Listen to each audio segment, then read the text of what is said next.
चीन का दिमागी हथियार। चीन ऐसा हथियार डेवलप कर रहा है जो दिमाग से कनेक्ट हो जाएगा।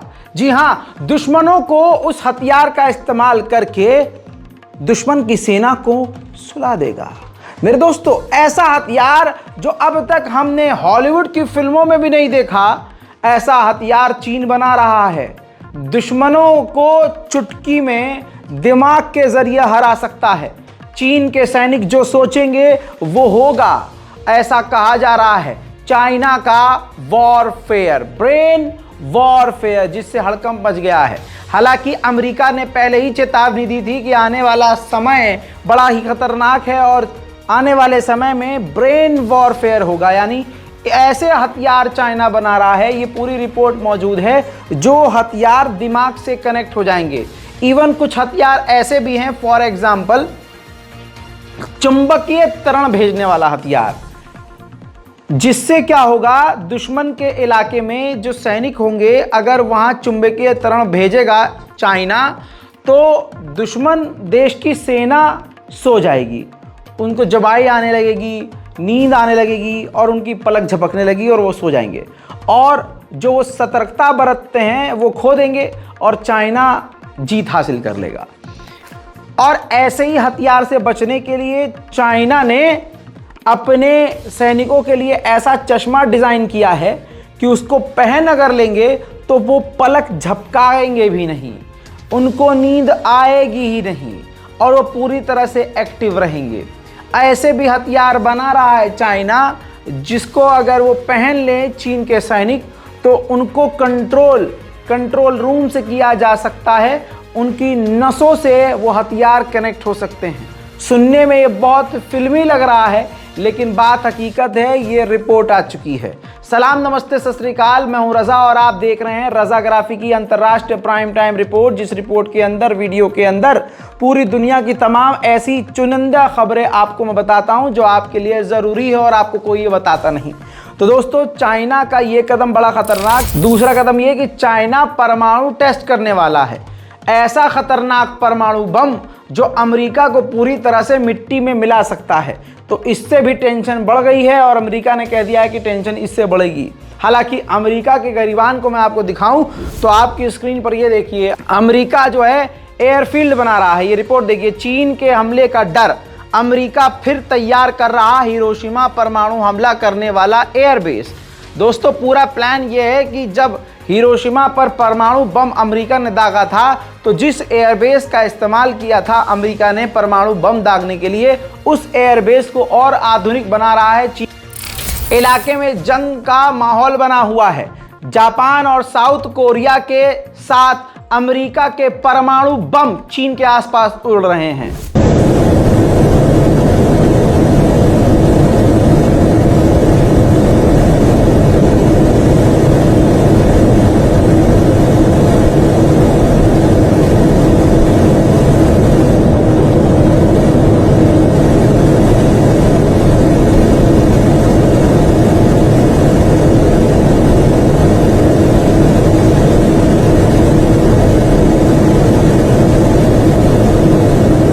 चीन का खौफ देखते हुए अमेरिका ने अपने डिफेंस का बजट बढ़ा दिया है। 886 बिलियन डॉलर अपना रक्षा बजट कर दिया है। उधर अमेरिका ने रिजेक्ट कर दिया है पाकिस्तान की बात को, कहा कि हमने कोई भी हथियार अमेरिकी अफगानिस्तान की जमीन पर नहीं छोड़ा है। उधर आपको बता दूं कि अमेरिका ने तो मोदी सरकार को ठुकरा दिया और मोदी जी को साफ इनकार कर दिया कि हम 26 जनवरी पर नहीं आएंगे।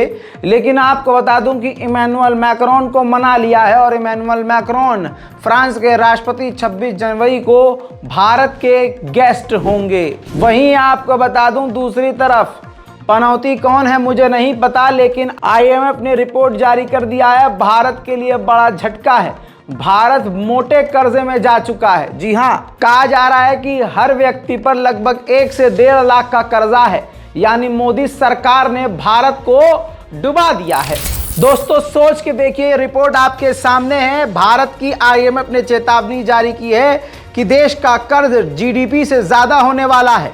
आजादी के बाद 2014 तक 54 लाख करोड़ का कर्जा था और 2023 में आज 54 से सीधा 205 लाख करोड़ का कर्जा भारत पर है, लेकिन फिर भी आएगा तो मोदी ही। उधर जिस हिंदू बंदे को निखिल को गिरफ्तार किया है अमेरिका ने, जो कि पन्नू को मारने के लिए गया था और साजिश में था, गिरफ्तार किया गया है अमेरिकी सिक्योरिटी ने, तो भारत उसको बचाने की कोशिश कर रहा है।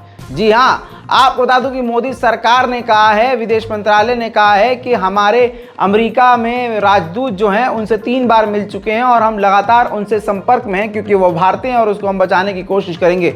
ऐसे बयान मैं आपको अपनी तरफ से बता रहा हूं, अपने मन से बता रहा हूं। ऐसे बयान देकर भारत बुरी तरह से फंस सकता है, अमेरिका और भी बुरी तरह से भारत से चिढ़ सकता है। उधर भारत में रहते हुए ही भारत की आलोचना कर दी है अजरबैजान ने कहा पिछले 30 सालों से कश्मीर को लेकर हमारी नीति नहीं बदली है, और साथ में उन्होंने ये भी कह दिया है, भारत में ही रहते हुए, भारत की राजधानी दिल्ली में रहते हुए एम्बेसडर ऑफ अजरबैजान ने कहा कि हम इस मामले में पाकिस्तान के साथ हैं, पाकिस्तान की बात बिल्कुल सही है, अंतर्राष्ट्रीय लेवल पर जो बात की गई है दोनों को मिलजुल कर बात करनी चाहिए और यूएन की बातों पर अमल करना चाहिए।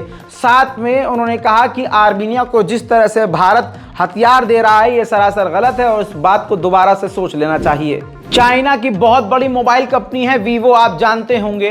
वीवो के कंपनी के 2 बड़े हेड को भारत के सिक्योरिटी ने गिरफ्तार किया है। जानकारी ये नहीं दी है कि आखिर ऐसा क्या पाया गया है, क्या क्राइम किया है, लेकिन हो सकता है उन्होंने टैक्स वैक्स की चोरी की हो। उधर अमेरिका के कैलिफोर्निया में एक मंदिर के ऊपर हमला हुआ। हमला करने वाले सिख कम्युनिटी के बताए गए हैं, खालिस्तानी बताए गए और कहा गया कि उस मंदिर के बाहर एंटी इंडियन स्लोगन लिखे गए, जिसके बाद कंफर्म किया अमेरिका ने कि हाँ ये खबर सच्ची है। भारत ने इसकी जमकर आलोचना करी और अंतर्राष्ट्रीय लेवल पर इस मुद्दे को उठाया, जिसके बाद अमेरिका ने भी इस हमले की निंदा करते हुए कहा कि हम इन्वेस्टिगेशन करेंगे। उधर दोस्तों बड़ा कांड हो गया है, रशिया ईरान के खिलाफ बोल गया है और ईरान ने तुरंत रशिया के एम्बेसडर को समन कर लिया है। दोस्तों गल्फ देशों के साथ मीटिंग करी थी रशिया के विदेश मंत्री सर्गेई लावरोव ने, और वो पहुंचे हुए थे मोरक्को, और मोरक्को में अरब देशों से बातचीत करते हुए उन्होंने कह दिया कि यूएई के ही वो तीनों आइलैंड हैं जिसका दावा ईरान करता है कि ये हमारे हैं। यानी ईरान जिस आइलैंड को अपना बताता है वो तीनों के तीनों आइलैंड रशिया ने कह दिए कि यूएई का है। बस इसी बात से चिढ़कर अपने देश में रूस के राजदूत को समन कर लिया ईरान ने। उधर इराक और सीरिया में तुर्की के सैनिक मौजूद हैं और दोनों जगह कुर्दिश लड़ाकों ने खतरनाक हमला करके टोटल तुर्की के 12 सैनिकों का कत्ल कर दिया, जिसके बाद बौखला गया पूरी तरह से तुर्की, और तुर्की ने अपनी पूरी शिद्दत और ताकत से सीरिया और इराक दोनों जगह खतरनाक हमले करके कुर्दिश के सैकड़ों लड़ाकों को कत्ल कर दिया।